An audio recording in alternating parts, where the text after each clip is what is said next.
بسم اللہ الرحمن الرحیم نحمدہ ونصلی علی رسولہ الکریم اما بعد۔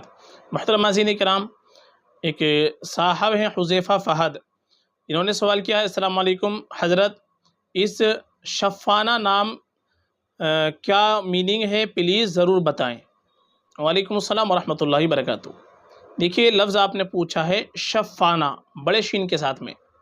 دراصل عربی کے اندر ایک لفظ آتا ہے شفان۔ شفان کے معنی آتے ہیں بارش والی ٹھنڈی ہوا۔ تو شفان ہی کا مؤنث اگر مانتے ہیں شفانہ، شفان مذکر اور اس کا مؤنث شفانہ، تو اس کے بھی معنی بنیں گے بارش والی ٹھنڈی ہوا، یعنی جو ٹھنڈی ہوا بارش کے ساتھ چلتی ہے اس کو کہتے ہیں شفان، تو اسی کا مؤنث بن جائے گا شفانہ۔ تو معنی کے اعتبار سے اگر دیکھا جائے تو شفانہ نام یہ رکھا جا سکتا ہے، یہ نام رکھنے میں کوئی خرابی نہیں ہے، کوئی مسئلہ نہیں ہے۔ ہاں، زیادہ بہتر ہمارے لیے یہ ہے کہ ہم اپنی بچی کا نام رکھیں تو صحابیات رضی اللہ عنہن اجمعین کے ناموں پر، ازواج مطہرات کے ناموں پر، جو نیک خواتین گزری ہیں ان کے ناموں پر رکھنے کی کوشش کریں۔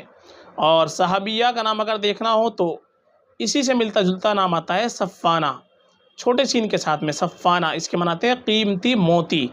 یہ صحابیہ کا نام گزرا ہے تو صحابیہ والا نام جو ہے وہ ہم رکھ سکتے ہیں، وہ رکھنا اور بہتر ہے، مبارک نام ہے، باعث فضیلت نام ہے۔ باقی معنی کے اعتبار سے شفانہ یہ نام رکھنا چاہے تو یہ بھی آپ رکھ سکتے ہیں، اس میں بھی کوئی خرابی نہیں ہے۔